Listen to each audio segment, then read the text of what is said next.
Sue. Welcome to the Lenormand Lovers STL, where you can learn how to read Lenormand cards for yourself. They are my favorite oracle card. They're very, very intuitive and incredibly accurate. So this series of videos is going to help you learn how to combine two cards together. And that is the beginning of learning how to read them, read the story that's in them. So you should have originally watched the first video, which is Spirit Vocabulary, where we go through each card and assign a one-word descriptor to the card that resonates for you. I have my own list. You're going to want yours. This series of videos, there should be 36 here, is where we're going to go through the cards and combine them together. We'll start with the Rider card and combine Rider with each of the other 35 cards, coming up with a two-word combination for that match.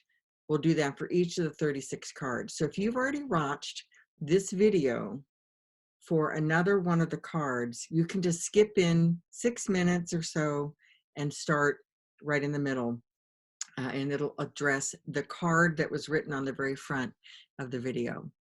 So all right, we're going to get started with our two card combinations. I'm going to share my screen with you.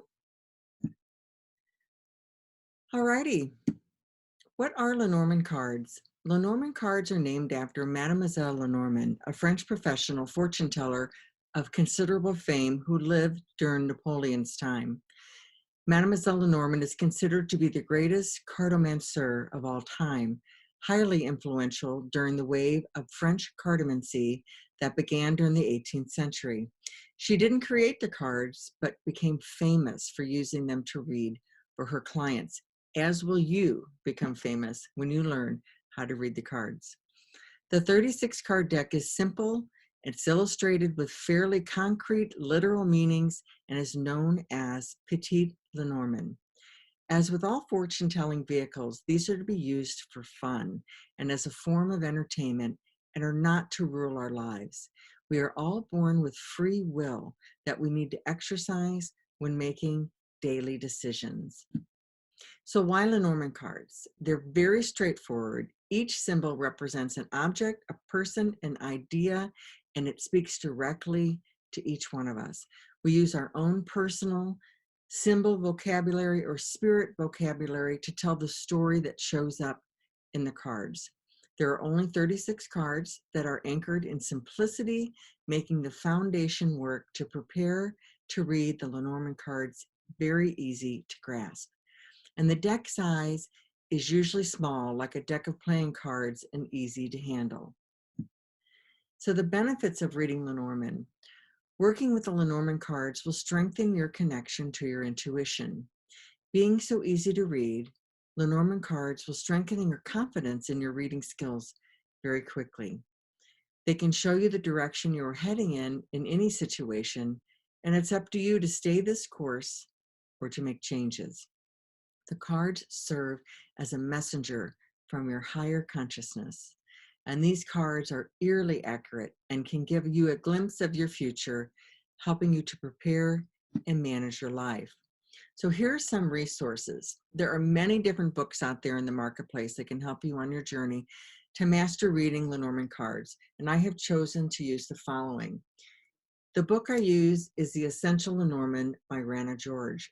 The tools don't get any better than what Rana has listed here in the book. Each card gets 2 to 3 pages of very specific information.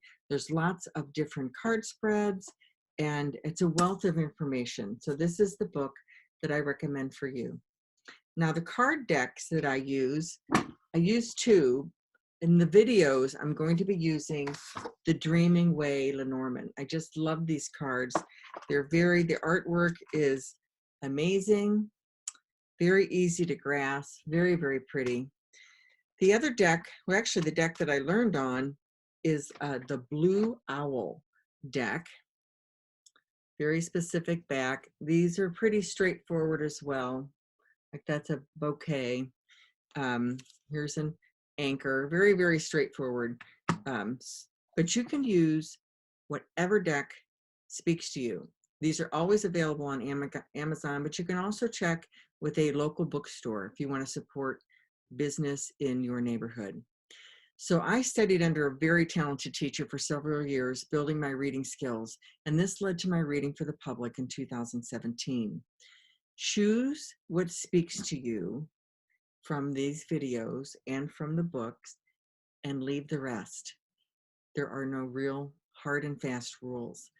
Some decks come with extra cards that reflect a different view of the card. For example, I have a deck where there's 2 men and 2 women. One's a young man, an older man, a young woman, an older woman.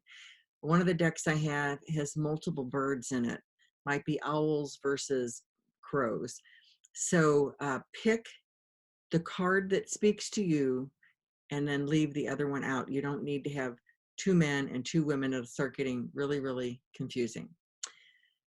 Oh, the other resource I'm going to tell you about, so when we did the spirit vocabulary, you came up with your 1-word combinations for letters. Not combination, spirit vocabulary. I have put together a whole spirit vocabulary PDF that I am happy to let you download. But I'm telling you, these are my 2-word combinations. So they may not speak to you. You have to have your own. But if your words happen to line up with mine, then you can use it. So anyway, that's down below. You can download that.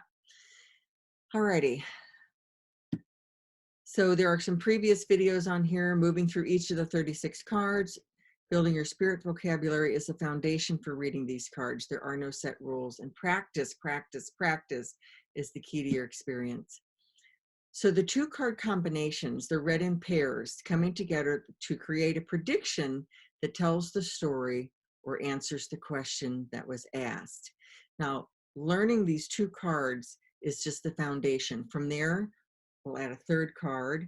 From there, we'll spring to 5 cards, then to 7 cards, then a 9-card block, then many, many other different layouts, and finally the grand tableau. So there's all kinds of ways to read these cards, but it all hinges on you being able to read, when this card comes up next to this card, this is what it means for me.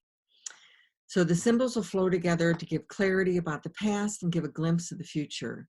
Combining cards helps us blend the story of the cards, stringing the cards together to make a coherent statement.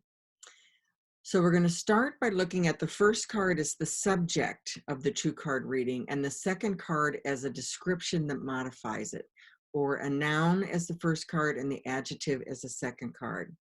So just as a refresher, noun identifies a class of people, places, or things, and the adjective is a word or phrase that describes the noun to modify it. Alrighty, so we're getting ready to start.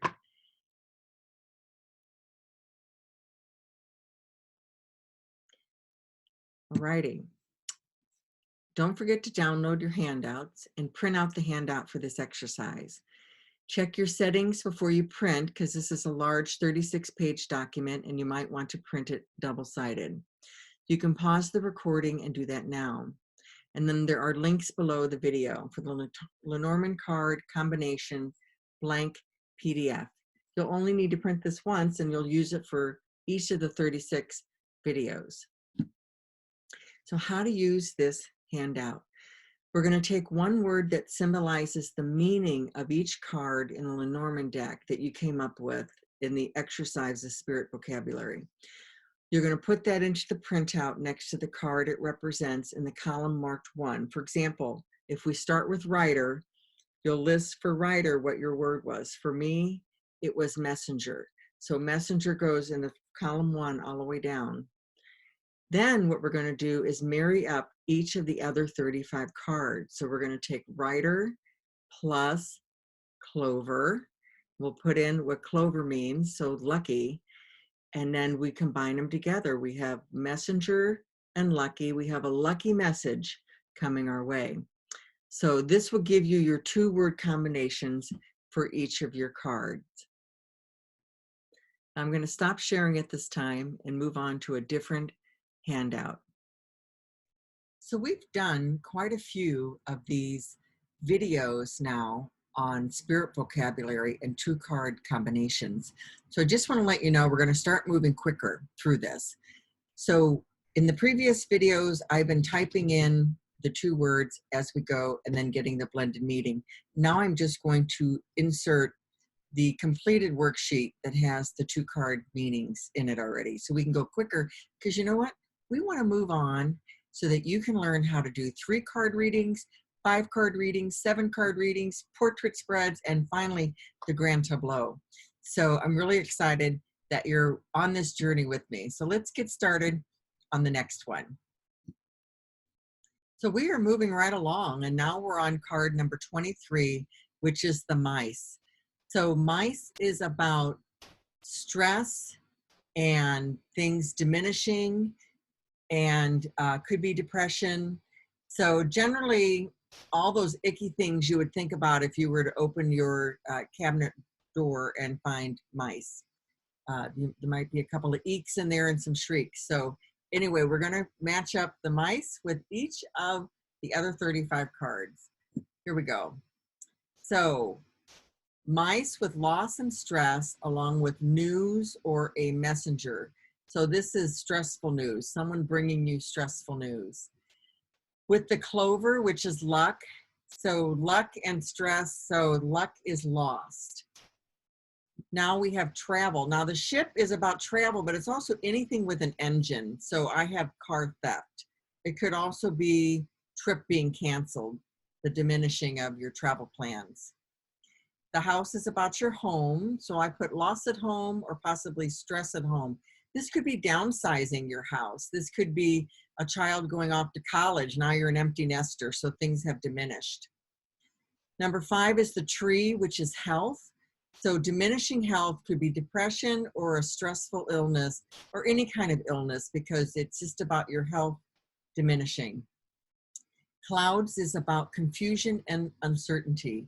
So loss and confusion, which could cause you to be depressed or stressed.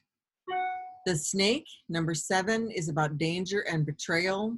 So whatever situation you're in that's causing you danger is also causing you to be stressed out.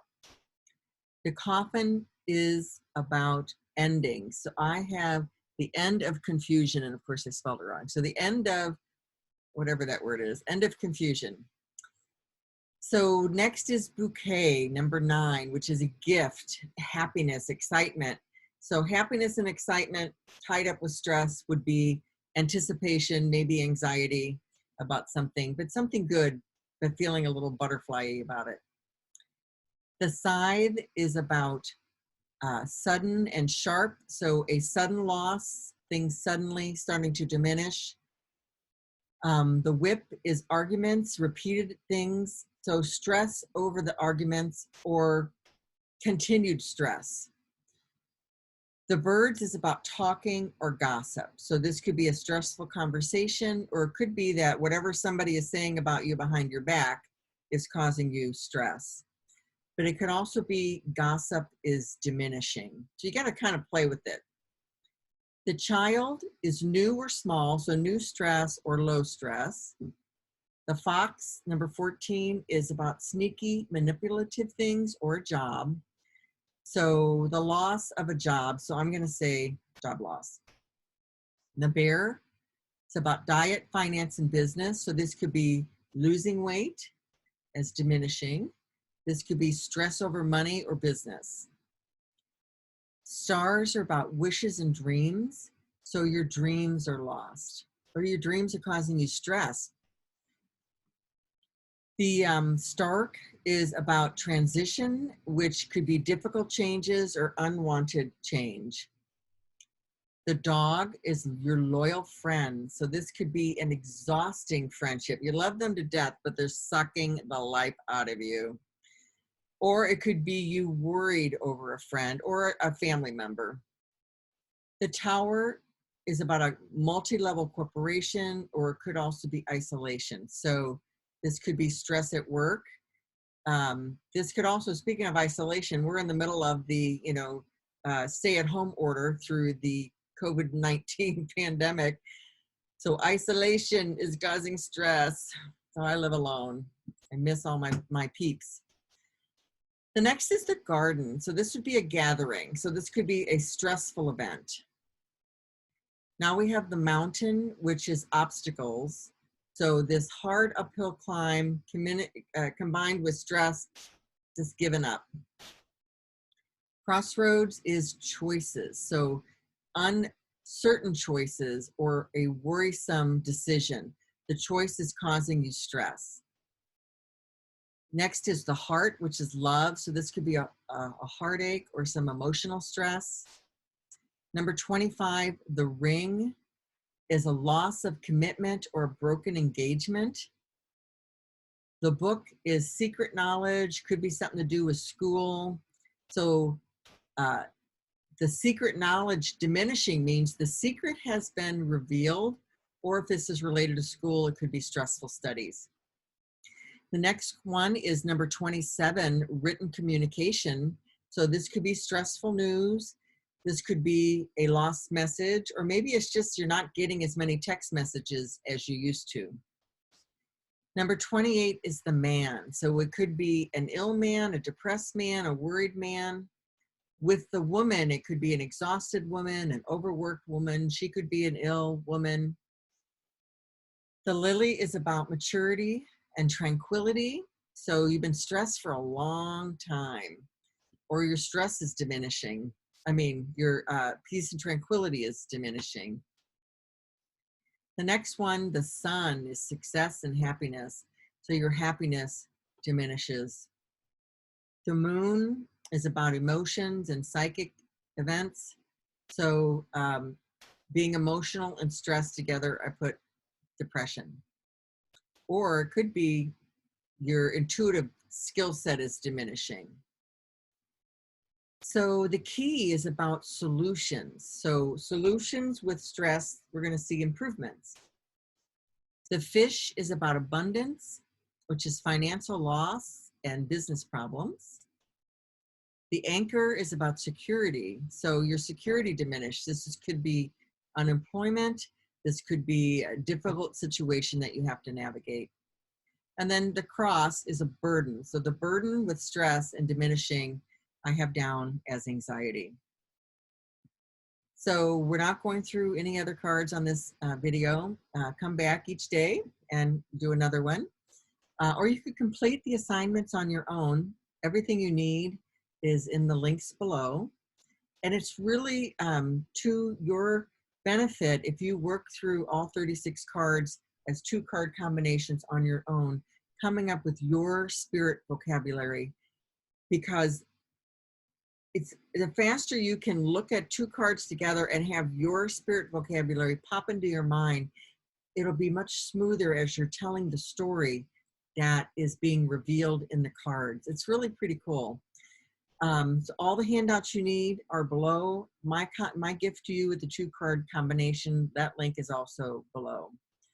So I'm going to put together more videos on how to read different card spreads, 3 cards, 5 cards, 7, 9, which is the portrait spread, and eventually all 36 cards with the grand tableau. I hope that you join me. In the meantime, if you have any questions, drop me an email at sue@pied-piper-purpose. I won't answer or read your reading for you, but I'll help you if you have any questions. I'm really proud of you. This is a lot of work. I know it took me a long time to put these videos together, but I am passionate about this. And that's what purpose is for me as the Pied Piper purpose. Doing the things that light you up and put your heart on fire. Those are the things that mean the most in life. So this is my gift to you. I've been truly enjoying myself. So let me know if there's any way that I can help you. If not, until the next video. Thanks so much.